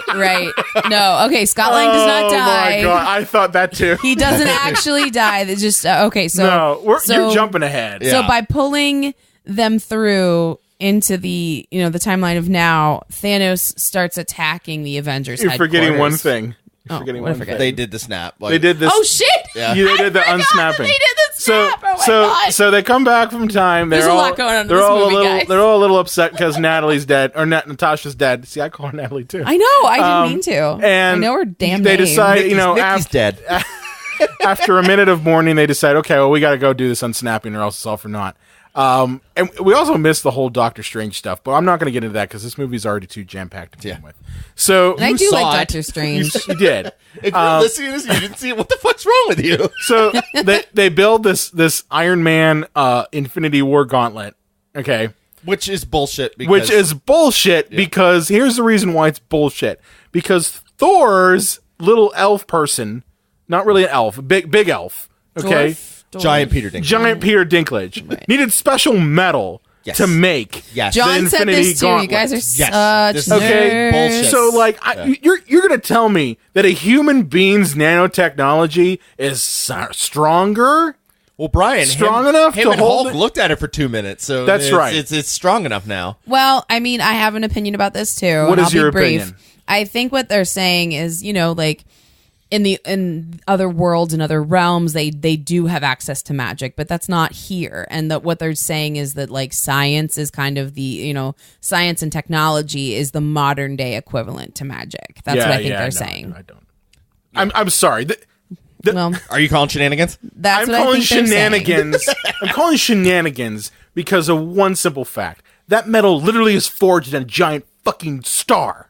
Okay? Yeah. Like it's metal You're so upset. from gods. Okay? I mean, Thor almost died. Thor creating almost a weapon out died of it. making a weapon out of it. Okay? You're telling me we couldn't get Peter Dinklage back for like a day? We couldn't get him back for a day? I mean, this was like a best of album, Yeah, right? So yeah. I mean, like, why not? You're telling guess me they could've stolen you're telling the me we gauntlet, couldn't have too. done that. We couldn't have that you know, Dinklage money's too expensive. We can't spend that Dinklage money. he was doing Game of That Thrones. He couldn't Dinklage grab money. him. So yeah, Dink's too cost prohibitive. so I called shenanigans on that because I'm just saying, like, listen, they're no matter who wears that fucking thing, it's gonna kill them. Okay, because it's not made for it. Okay, so anyway, yeah, they make the Stark Gauntlet, and Hulk's like, it's like I was made for this. It's like, nah. It's mostly gamma radiation. It's mostly gamma radiation. Yeah. He's the only one strong enough. He's the only one who's strong enough. So he puts it on. He does I don't know, I the buy it. unsnapping, and But you can't snap in a glove, by the way. no, you can't. Oh my god! There's no friction. Are you guys gonna like nitpick There's no friction. everything? Skin. Yeah, there's no You're not friction. wearing a glove. I know how to snap. My goodness.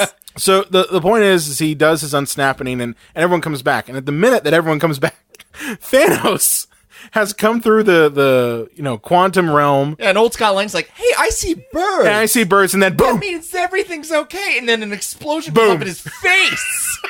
I was That- like, when I saw the video, I was like, oh, Scott's dead. Yeah, I thought it too. That I didn't understand because I don't know how Scott thought it worked. We knew it worked because Hawkeye's wife called him. The birds. Well, yeah, because it's all life. So it's not just human beings. Oh, there was like It's- more birds. He was like, oh, look Plants, at the animals, bird. all that but there stuff. weren't Hey, birds there's before. a spaceship up there. No, not really. I mean, that's half of all life on the Earth, and from what I understand, from what Rocket says, because it originated on Earth, it hit Earth the hardest. Yeah. Don't take interesting. it too seriously, like too literally with the birds. Rather, like it's just he sees life. Yes. That's That's the Okay. whole point. Okay. So yeah, I'm sorry. I've been taking it too seriously. I Thanos- wouldn't want to nitpick on anything stupid, John. Thanos rains you know, down. I know. Well, Thanos rains down hellfire all over the entire Avengers compound. Yeah, man. He like fucks like their he's butts. just like, fuck you guys, you're all dead. Like, yeah. I'm just gonna fuck up this place all over the place. and this is where Enter we third act. and this is where we enter our third movie. Yeah.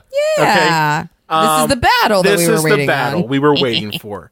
Now, I'll be the first to say that I did not particularly care for this version of Thanos that we got. Yeah, I mean, Well, it's not He even felt the, very mustache twirly. It's not even the Thanos that was from. I get that. anymore. I get that. And It's bullshit. Well, I get that, and I guess people will make the argument that, well, this is a Thanos from 2014. 2014. 14. Yeah. So he's not nearly as mature, I guess, if you will, as the Thanos that we got in Infinity War. Yeah. And I can understand It's a that different argument. character, you know? It's a different character. I know that for the Russo brothers, they said that Infinity War Thanos is more or less like a holy warrior at that point. Like he's become someone who this is his charge. Interesting. Whereas this Thanos is more or less like an intergalactic villain at that point. Right. And I get that point, but I just felt that, with Infinity War, that being basically Thanos' movie, we got to see a lot of him. And to basically go back to a mustache twirling version of him, it was kind of like, It's kind of a shame. I agree. It's not the same fucking guy. I mean, that's why I think they killed him at the beginning. of the I movie, know that. so that everybody could say, "Oh, at least they killed that version of Thanos." I know that. They I did know get that. revenge. I know it's not That's the same true. fucking guy, but I'm just saying I felt that he was a little mustache twirly. Yeah, I agree. Okay. I agree, Brian. And, at this point, Would it be great yeah. if he had hair though? Like had like a skullet because he's younger. Skull it. That would have been very upsetting. So yeah, this leads into a series of battles, in which first it's basically Thanos beating the shit out of all the Avengers that are there. Well, yeah, it was Cap, Iron Man, and Cap, and Iron Thor Man, Fat fighting Thor. Thanos. We got Hawkeye has the glove. they're all like trying to get the glove to Scott Lang because they need to get it back in time to replace the stones. Because Exactly. the whole idea is that if they don't do that, they will fuck up time completely. Right? Is that the idea? Yeah. You know? They have to return the stones and to also- the place that they came. Also, so Thanos doesn't get it and just kills everybody. Yes. Because this time around, he's like, to up the stakes. Like, Oh, yeah. instead of killing half the people, I'm just going to kill everyone. He's like, I'm Oh, going to kill yeah, that's everybody true. and I'm going to repopulate them with my own people. Oh, guys, we I'm didn't just gonna talk shoot about my Thanos seed everywhere. Pew, pew. we didn't talk about one of my favorite moments of the movie. So Rocket and Thor go back to Asgard to get the Life Stone. Is that it? No, they go back to Stone? get the Reality Stone. Reality Stone. Whatever. The ether. I didn't watch any of the Thor movies like a total jag. I was a little lost. I've seen every one of these fucking movies. But anyway, 22 of these I'll be goddamn really Yeah, quick. yeah. But they go and Thor of our Thor, like Can't seal the deal with Jane Foster. she So Rocket violates her. yeah. So that's what they're doing. They're trying to steal it from Jane, but the Thor of this timeline, depressed Thor, he actually has a nice moment with his mom. He gets to talk to her about stuff about who he is and who he's supposed to be and all that. But my favorite part is they're just about to travel back to our time, and he's like, "No, wait!" And he sticks his hand out and just waits. And it's like an amazing pose for one because it's very funny. But it was amazing because he called for his hammer, and when it came into his hand, he said, "I'm still worthy." And I thought that was so sweet. I just thought that was like a really nice moment. He called for his hammer. That's not like underlyingly sexual in any way, is it? He called Like, I for got his my hammer back. By the way, he took the hammer from himself from that universe. So when the elves come in Dark World, like, Hey, now with the talking. they brought it back.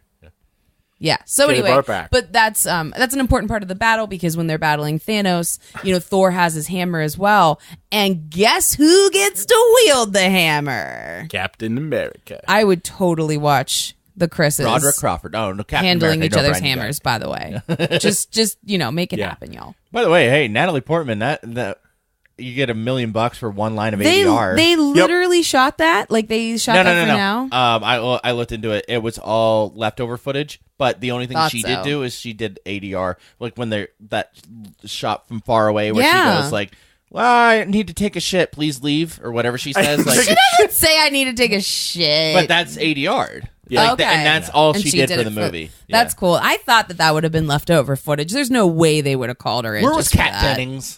We need Where's Kat Kat Dennings in Dennings? this. She could have worn an Iron Man suit. John thinks she's pretty. Well, I just it's because of her boobs. She's got tickle bitties. Let's be honest here, John. Guys, That's how what many it times is. we talked about boobs of the Marvel Cinematic Universe? Let's move on. We talked about Infinity cock rings. I know. I don't know how I missed this. So anyway, one thing I do like about that whole Thor thing is when Thor's describing the events of Thor: The Dark World, he's like, "Yes, well, my girlfriend Jane, she was filled with red goo, and Yeah, dude, that was amazing. then there were these things called the Dark Elves, and they're was coming just- to take her goo." Well, and it's amazing because every Avenger is And so I miss Jane frustrated. so much. They're all so frustrated with him except for Scott, and Scott's like, "This is a really good story." You know, like he's like, "Oh my god, so funny." The ether, it's not really a stone, it's the red goo. It's like an I'm gonna need a raccoon to violate my girlfriend to get it out. right. So anyway, But- yeah, so- Rocket get that out of? John, can you stop talking about holes? So anyway, at the end, Where did he put that port, man? God damn it! You are horrible. Horrible. And that was a really good pun. Okay, so we're at the end of the movie. Yes. We've been a little scattered. Sorry, dear listeners. But So was we're this at the movie. end of the movie, and like I said, I just wanted to bring up that they had the hammer because then Captain America was able to wield the hammer, and it was absolutely He's beating amazing. the shit out of Thanos. Dude, it was amazing. They're like starting to totally Beating the kick shit his out of him. ass. And then, but like, Thanos starts to engage his ships like above them, and he doesn't even care about his own people. He's like just fire rain. Well, like, he does down on that them. after a very important part. And that is when, I'm sorry. It's okay. And that is Mary when, Kate and Ashley Olsen fuck him up. yeah, basically. But Captain America, the tide starts to turn because he gets the shit kicked out of him. His shield is cracked. This is awesome. Iron Man is nowhere to be seen. Thor's been defeated, and at this point, it looks like Thanos is going to win. It looks like it's going to It's be a just repeat. Cap. Because it's just Cap versus Thanos and his entire army. And even Thanos is like, you know what? I don't usually enjoy this sort of thing, but I'm going to enjoy destroying Yeah, the your cinematography world. at this point is just beautiful. And at this point, you're just like, there's nothing you can do to beat him. Like, there's nothing. And then you get on his ear one of the best callbacks. Yeah. It's on your left. And it is a complete callback to Winter Soldier. Yeah. With Falcon saying, because Captain America would say on your left when he's circling Washington, D.C. And at that point, that's when you see all the sling rings open up. Yep. You see every one of the dusted characters from the Marvel. Such a nerd, but like I had goosebumps. I was so happy. Every single hero or ancillary character that's ever been in a Marvel movie shows up. And Kat Dennings. What was that? God damn it, John. What is wrong with you? Is that what you were looking for? Tegel bitties. But it is like the best description I heard about it was I think it was Kevin Smith was describing this movie. Of course he was. And he said, did he have a big old massive Oh, heart absolutely on? did. And I think he said something along the line of it's like having all of your toys out and having a battle with every one of your toys out. Like that's and honestly, I completely get it. You know, I grew up as a kid with a bunch of action figures. And you know what? When I remember having all the toys out and like, oh, they're going to battle here. And that's literally what this is. It's on screen, all your toys battling the shit out of each other. And it's glorious. That's the only word I can use for it is glorious. It's a glorious scene. And Captain America actually says, Avengers Assemble. Like the build up to 22 movies, because Captain America has never said that. Yeah. It's the applause line. And I didn't mind. It was great. I was like, I don't give a shit. I had goosebumps the whole time. Giant Scott Lang. Scott Lang. We got Doctor Strange, here. Black Panther, all the Wakanda army. You know, Wong shows up with all the wizards that Mordo hasn't killed yet. Clearly, Marvel knows where its bread is buttered, because the first person we see coming out of the portal is Black Panther. Yes. They're like, well, that made the most money. So yes. And what happens next is ultimately one of the best battles I've ever seen. It was really good. Like, surprisingly, seriously. for a CGI fest, it wasn't hard to watch. It wasn't hard to follow. It was real. Oh, it was real good. You know, because a lot of people, I don't watch Game of Thrones, so I'm assuming that Game of Thrones' battle scenes are probably a lot better because that's what a lot of people have said. Interesting. They really take a lot of time. Yeah, on we that. don't watch But it either Internet yet. pisses themselves. Yeah, but the point is that like I've seen the Lord of the Rings movies, and a lot of people they point to those movies as great battle scenes. This was a fantastic battle scene. Like that whole section there, gave me goosebumps the whole time because every hero had their moment. You know, every single hero that was important It had was their really moment. cool. You know, so and it didn't feel like it was jam packed. It felt perfectly paced. They spent a lot of time thinking about even this. the point, you can tell. Well, I think that last scene was an hour, wasn't it? Oh, I mean, it was a long. It was a long time, final battle. But it didn't feel like it. It felt like 15 minutes to me. So ultimately, the tide of the battle starts to turn.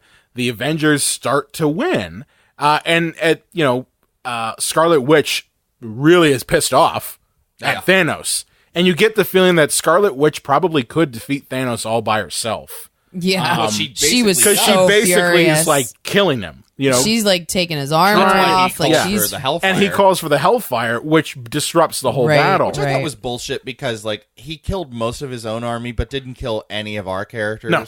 I'm not complaining. It's not logical. Well, it wasn't really meant to kill all of our characters. It meant to break up their momentum. Wouldn't it be great if it killed one of the Ewok that died in Return of the Jedi? Dude, it always makes me sad, and John laughs every time we watch that movie. He's it a used to make me sad. bastard. Now I laugh at it every single You time. guys are sadistic and mean. So, ultimately, what ends up, kind of solidifying the battle is Captain Marvel shows up. Hey, remember her? Remember her? And she fucks up Thanos' ship. It's awesome. She just like Literally rips through it and through just it like tissue paper. destroys it. It's incredible. And then she gives fuck eyes to Spider-Man, who's underage young lady. Don't look at him like that. Whoa. Yeah. She's like, hey, Spider-Man, you got something for me? And Yeah. He's like, He's like, my spider sense is tingling. It's like, I've never been around girls before. But yeah, the battle really starts to turn at that point.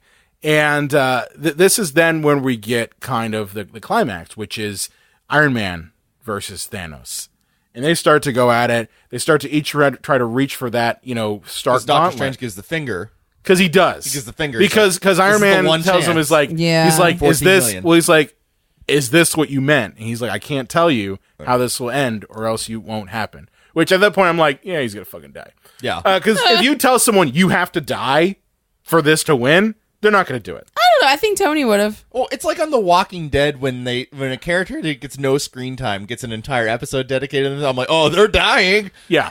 It's like, why else have Tony Stark talk to his dad and basically almost cry and hug him like, oh, you dead. Yeah, I mean, the signs were there, and I think it was interesting because they had made it seem like he was going to die on the ship when that trailer first hit. Yes. And I remember the three of us discussing it, and we were like, oh no, he's going to die. He's just not going to die on the ship. No. We all knew. They spent $100 million just to get an excuse for him to get back to Earth. That's right.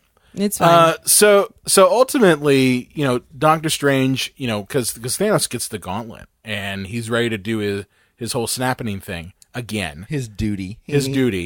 And at that point, that's when Doctor Strange does the one finger and says there's only one way to make this, not happen. Right. And that's when Iron Man realizes what he has to do. So I don't know how he got the stones on his glove. Editing. Yeah, okay, because that was one thing. I was like, how the hell did the stones travel to his hand?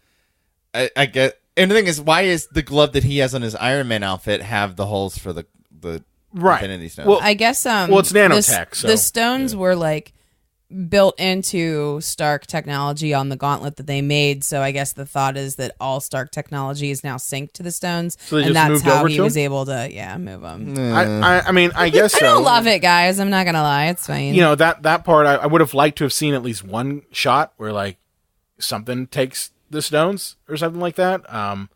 Or maybe he doesn't grab the glove or something. I don't know. I just felt that part was kind of eh. Well, they wanted to surprise us. I know it was a big surprise, reveal. and I'm sure they were like, "How the hell do we show that?" Yeah.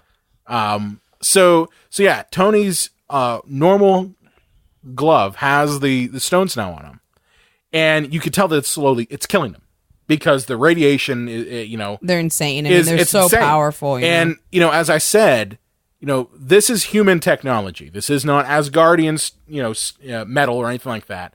So it's not going to take the power of the stones. We saw in Guardians of the Galaxy how just one of those stones being held by a human being, it could kill them.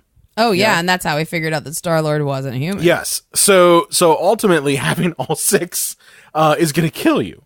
So Iron Man has it, and he utters probably the best last line of a character by saying, "I am Iron Man." Skippity-doo, motherfucker! No, he says, "I am John, Iron Man." That's not what he says. He says, I am Iron Man," which is a complete callback to the first movie. And as I said, solidifies who he is. He is Iron Man. He does have the will to do what's necessary. And at that point, he snaps him and ultimately dusts Thanos and his entire army. How does that work, It's by the way? Do you amazing. just think of something when you snap your fingers? Yes. Yeah, So if he wanted a bologna sandwich and snapped his fingers, Yes. would he have gotten one? Okay. Yeah. That's how it works. That's how it works. That's how it works. Thankfully, didn't think of the Stay Puft Marshmallow. I mean, what if you accidentally thought of the wrong thing when you were snapping? Yeah, when you went to snap and you were like, man, I hope Thanos can never take a satisfying shit. You just think of something random and mean, I am inevitably continent. Seriously. Either that or he's Seriously. always in that moment where he has to take a shit, but the poop won't come out. Yeah, that's what I'm saying. He's constantly constipated, but it's mid turtle head. Or he snaps his finger and Thanos like, gets a normal, non-wrinkly chin. Ooh, I like that. I think that ultimately is why Thanos is so pissed off, because he's got a ball sack for a chin. Yeah. Maybe. So He's like steroid grimace. Getting back to he has steroid grimace. Getting back to the movie here. Tony Stark is exhausted. What are we doing Tony here? Stark's near death, and ultimately Pepper Potts says you can rest now because, and that's again going back to Tony Stark's She character. takes this very well. Well, she takes it well because Very she's well. she's lived with Tony She's Stark for prepared years. herself for this for a She long knows time, what this is going to lead to. Yeah. Iron Man 3, for all its fault, dealt with Tony Stark dealing with post-traumatic stress. Yeah. And ultimately, his solution to that was to constantly always be working, always building more and more armors to protect himself. And that wasn't enough. So this point is where he can finally stop and rest and die. So I thought it was a great scene for the end of that character. After that, we kind of get a cleanup shop of, a funeral for Tony Stark. We see No funeral for Natasha. No funeral for Natasha. Hashtag I'm sorry. still bitter. Sorry. She didn't have any family, remember? Because she can't have kids. She's a She had the monster. Avengers. She couldn't have children, so she's not like a real person. Hashtag Oh. bullshit. This is bullshit. Ooh. That's what Joss Whedon taught me. I know. That if a woman can't have kids, she's not a human being. She's a monster. Yeah, and Wow. they have not handled her character very well. No, they have not. It's gross. So we get a very, I think an awesome funeral series of scenes. We literally get all of the characters from the Marvel Including the films. kid from Iron Man 3. Even the kid from Iron Man 3, which makes Who me didn't wear a believe... suit, the little prick. Well, it makes me believe that if they are going to continue Iron Man, which I think they will, yeah, just with a different... they'll have him be it. They'll have him kind of be the main character. You don't think... Well, I guess Gwyneth Paltrow's out, so she can't. Yeah. No, I think that they brought him back in because of the fact that they wanted to leave an in so that they could pass the mantle of Iron Man on to him. So, you get all the characters from the MCU films there for Iron Man's funeral. You get a great callback scene between Happy Hogan and Iron Man's daughter Morgan, in which she says, she wants cheeseburgers. And, Jon Favreau was like, your dad loved cheeseburgers, because that's, again, a callback. From Iron Man 1. Yeah. That was a sweet So it moment. was a sweet moment. That little in girl there. had no idea what was happening. No, she didn't. No. But it didn't 'Cause, matter. like, she was not even sad in the least bit. Well, But like, She's 5. I don't think a little Come 5-year-old would be sad necessarily either. I mean, like, I just don't think they explained to her what was happening in the scene. Your daddy's dead. I wouldn't Well, even yeah. be surprised if He's that was dead 3,000. well, truly, I don't know. I don't know how that works, with children actors and whatnot. But like, that's confusing for them, and like, they Yeah. may not have totally explained it to her because she can't separate, like, reality. Like, if they say your daddy died, like, she might think that her real dad died. I don't know how that works. I've never worked with children actors. So. I mean, I didn't have a problem with it. I was fine with it. I was thought very sweet. the emotional weight wasn't weighted on her. No, emotional weight and was on too, everybody else. A real child who just lost her father at that age, like, might not have been that sad either Right. because they have a hard time understanding what's going on. I really thought Happy was gonna be like, I'm gonna go bone your mom. No, because apparently he goes and bones Peter Parker's aunt. Yeah, from the trailer. Yeah. Yeah, right. From the trailer, like Well, that's what's inferred When in we the saw trailer. this movie, because the three of us saw it together, when they were doing the scene where they showed everybody at the funeral, I turned to Lane and said, "I'll console Aunt May." yeah, you did. Titty May, Yeah, Aunt Titty. Aunt Titty. Aunt Titty May. Anyway, so we have the funeral. And then we cut to Captain America He's going gonna back return in time. everything, yeah. Well, to don't forget, return Thor everything. had a moment where he passes the guard. Oh yeah, Asgard. Valkyrie's already Oh, been, yes, running yes, he does. New Yeah. Asgard. So he's like, why don't you And just then do that because you're great at He's it. gonna go. And he follows the Guardians of the Galaxy, Which I think The is awesome. Guardians of the I Galaxy. think that's Yeah. amazing. I can't wait to see Guardians 3 now yeah. because of that. Seriously, Yeah, it's gonna be But the weird thing amazing. is, I heard his contract is up, so I don't know how they're He gonna. he said that he's not against playing Thor again. Okay, He's not against it. I mean, He's- he almost has to. well, he's not as in stone like Captain America is and Robert Downey Jr. is, Chris Evans. He's not as in stone as I want to be done. I think he's having fun, and he actually said that Thor Ragnarok revived his interest in this character Oh, that's interesting. because he got to do more than just the typical bullshit Right. from Thor and Thor: The Dark World. So Right. I have a feeling he's going to be around for a little bit, maybe another movie or two, since he does have an interest in it. you know what's funny? He was a total unknown when he was cast as Thor. Oh yeah, he was in Star Trek. Like, yeah, he that was all Kirk's dad. That's all he was known for. Just another typical Hollywood beefcake. And you know what? The thing is, the reason why we don't have another Star Trek is because they were going to bring Kirk's dad back, and Helmsworth said, "You're going to have to pay me a lot more money than you were going to." God. Yeah. So I mean, at the point when they wanted to do Star Trek 4, that he had blown up with Thor, that you would have had to have paid him more money. So yeah, it's true. The point is that Thor joins the Guardians of the Galaxy.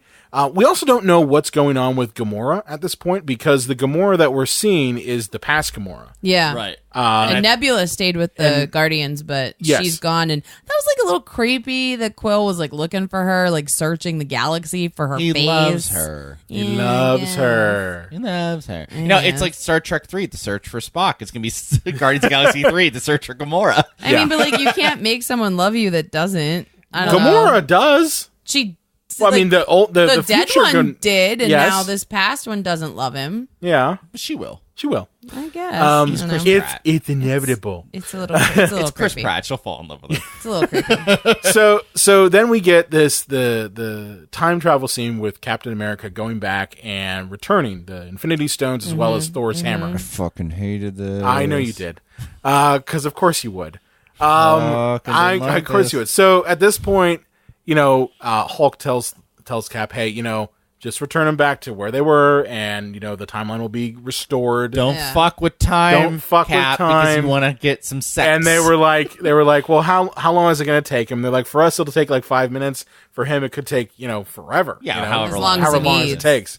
And I pretty much knew what was going to happen. The second I saw Peggy Carter's office, I was knew like, what was all going to right, happen. you didn't kill him.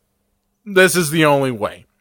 They've led this whole thing of he's a man out of time since Avengers, the first one. Oh yeah, he's always felt out of place. always been out of place.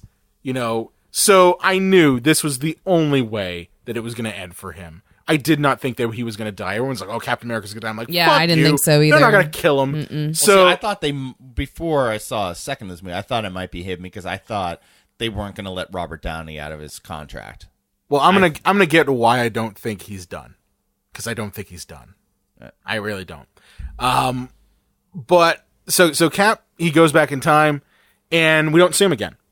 He's just gone. He doesn't come back because he was supposed to be back in 5 seconds, and he doesn't show back. He blows up. by his time. He blows by his timeline, and it's we see him again as an old man. He's just sitting there. He's just Doesn't sitting make there. any sense because he's on a branch timeline. Yes, that again is one of the reasons why the time travel thing. Well, I think he pissed me inserted off. himself in the actual timeline. That's not possible. And just hid Impossible. in the regular timeline. It's not Just hid possible. with Peggy. I don't know. The technology, not his timeline the way they established time travel does not fit for that. What he would have had to have done, and I don't think his body could have taken it, would be to time travel back to the prime timeline at that point as an old man. Yeah. That's it. That's the only way. But I don't think his body could handle that. Right. Yeah. That's my whole point. All the rules, and the thing is, like, we're not nitpicking. These are the rules they set Th- up, and then and they that- went, they and went- this- Yeah. betrayed them. And this is why I say the only fault I have is with their explanation of time travel.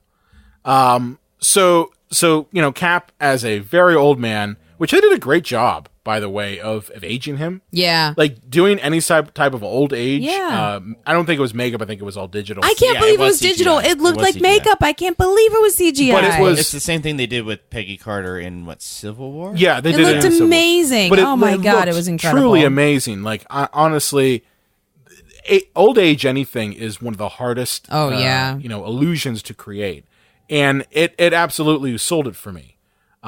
So he says that he decided to get some of that. of a life. of the like life. Tony was Sweet always Peggy talking action. about. I mean, that's honestly what it was Sweet Piggy action. But yes, he wanted some of the life that Tony had said that he had gotten with Pepper. So Got some Carter, put it in her farter. God. Ew. Come on, man! It's a sweet scene, and you just kind of You ruin it. dirty up everything. Okay, Okay. so like I just want to say this just so someone has said it. Sure. It's a beautiful moment, and like I can see why they did it from a writing perspective, but I'd also like to point out that they never even went on a first date, and he's been in love with her for decades. Yes. That's weird. It's creepy. Okay. You knew her for like a week. It's weird. Listen. I'm going to say this: the man has never had sex before. Yes. It's true. And now He has never had sex before. He fell in love with one woman because that was probably the first woman to have sex with him. Maybe, but I mean, they They never didn't even had. have sex. They didn't have sex though. Like they never went on a date. Not They on didn't- screen. but they didn't do anything in that movie. Wait a I'm minute. sure of it. You're telling me in that montage scene in Captain America: The First Avenger that there was never a scene in which No, dude, I don't think so. you don't think and behind the scenes or anything like that. Like I don't think. No, I don't. I He think buttered it- on his shield. You know what I mean? Like he didn't... it shoots right off. Buttered on his shield. You are the most repugnant human being, and I That's married America's you. shield. When he ejaculates, he goes, That's "Hail America. Hydra." That's America's butter.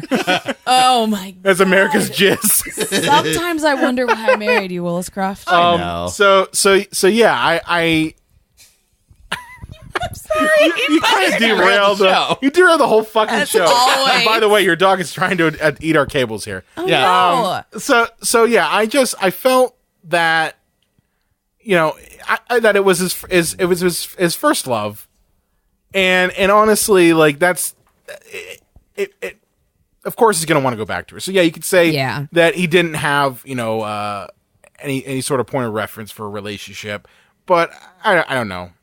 Yeah, I mean, I got it was at least like mutual, but it just seemed a little bit thin of a connection to want to rearrange your entire life. Well, now he's lusted over his niece. I know, that's gross. Yeah, that is kind of gross. Yeah. Made it weird. That did make it weird. I don't think he told Peggy that. No, I don't think so either. Didn't really tell Peggy that. Captain America let 9/11 happen. But you can't In interfere that with timeline. timeline. Yeah. You can't interfere with stuff. Yeah. In that timeline. I bet he called off work that morning and be like, "What's your reason for not coming in?" Don't worry about it. I just know that nobody's getting work Wouldn't done he have today. been 70 anyway? What the fuck could he have done? Nothing. I don't know. He could have. I mean, he's a super soldier. He could have done something. Called a bomb threat into the airport. I mean, so we they can couldn't play get on this the game planes. all day Yeah. long. We can play this game literally all day. So ultimately, He passes. The he shield. passes the shield over to Falcon, Which I thought was interesting. I really thought it would have been Bucky. but that has happened in the comics. Oh, has Both it? Bucky and Falcon have taken on the mantle of Captain America, so it wasn't completely out of the realm of possibility. Okay, that's cool. The only thing I have to say though is Falcon's a normal human. Yeah, he's not man. a super soldier. He's not a super soldier, so Bucky does seem like the better choice just from like a safety standpoint. Well, Bucky undergoed, some of the same super soldier stuff done, with the Nazis. Exactly. So if anyone's going to be Captain America, it's going to be him. I don't have Physically physically, speaking. yes. Right. I don't have a problem with Falcon doing it, and Falcon has done it in the Yeah. comics. But it just seemed like he's a human. Yeah, and he has Yeah. armor to protect himself. Yeah. That he's now going to take off. To Yeah. be Captain America. It was weird. Yeah, it was a little strange. Yeah, it's all right. So, at that point, we get the last shot of the movie, which is flash backwarding to, Captain America getting his dance. with Yeah, Peggy. and I think it's the 50s because she's young again. You think No it's the gray. 50s? You don't think it's 40s? Based on the it might have been. I think it's based, late 40s. Based on the car, I think it's the 50s. I think it's late 40s, like Okay. 49, Okay. like right after World War II. Fair enough. And honestly, I felt that was the best ending you can get for Captain America. Even though it completely fucks up with the whole time travel paradigm it goes we're given. against everything his character has gone through Not for really. 10 years. Oh, don't even start with Not John on this. really. John's About going to making fight the you on best everything. of your situation, and that no matter how many hurdles are put in your way, that you find I a way disagree. to move on and to I not disagree. just recycle time to make it fit you what you I want selfishly. I completely disagree because I think that Captain America has two sides to him. He has Steve from Brooklyn, Yeah. okay, and then he's got Captain America. So the Captain America that you're seeing, is very much I'm a soldier. But then Right. there's Steve from Brooklyn, who had a giant head. And had a giant head and a little body. But the point is that I think his character has had an absence of separating himself from the need to be a soldier and the need to be But Steve If from anybody Brooklyn. is hearing, my dog is moaning in the back. Yes. yeah, he's moaning. He's upset. If you're hearing that, but Lane's one not of the upset. things one of the things that he also mentions in the movie though is like he's trying to figure out how to move on. Yeah. And that seems to like But he The whole can't first part of the move movie on. I don't is think that he he's can. teaching everybody else how to move on, and he's like, "Fuck it, not for me." But the thing is, I don't think he can. I don't think he Yeah. ever could.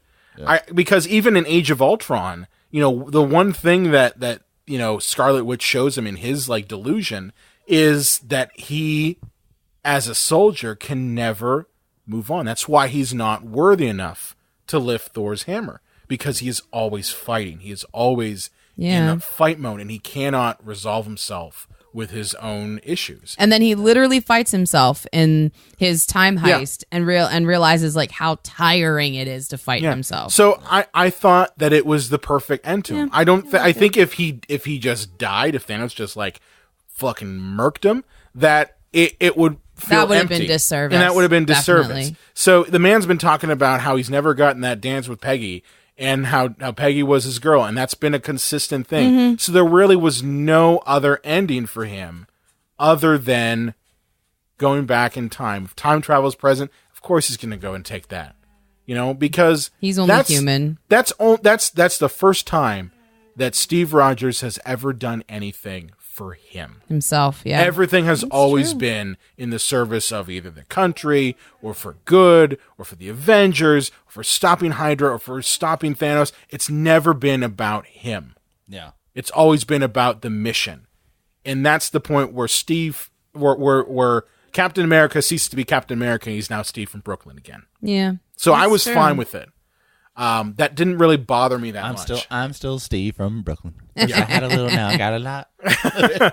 So and that ultimately is the end of the movie. Yeah, that's it. And I thought it was successful, guys. I did. I thought it was a very successful film. It's not perfect. I'm not going to tell you it's a perfect movie. There are faults. Yeah, I agree with that. It's not perfect. Yeah, but I mean, this kind of movie, it's a gigantic undertaking action movie with 35 characters and time travel. Like, of course, it's not going to be perfect. Well, there have been people out there saying it's a perfect film, and I disagree. Oh no, it's not a perfect film. Give me a break. I mean, for me personally, 9 out of 10. Like, I really love this movie. It's my favorite of all the Marvel movies. I had a great time, but no, it is not a perfect movie. By no way is it. Let's be honest here. You're going to tell me that Godfather and Citizen Kane are inferior to They this? look like a big pile of shit.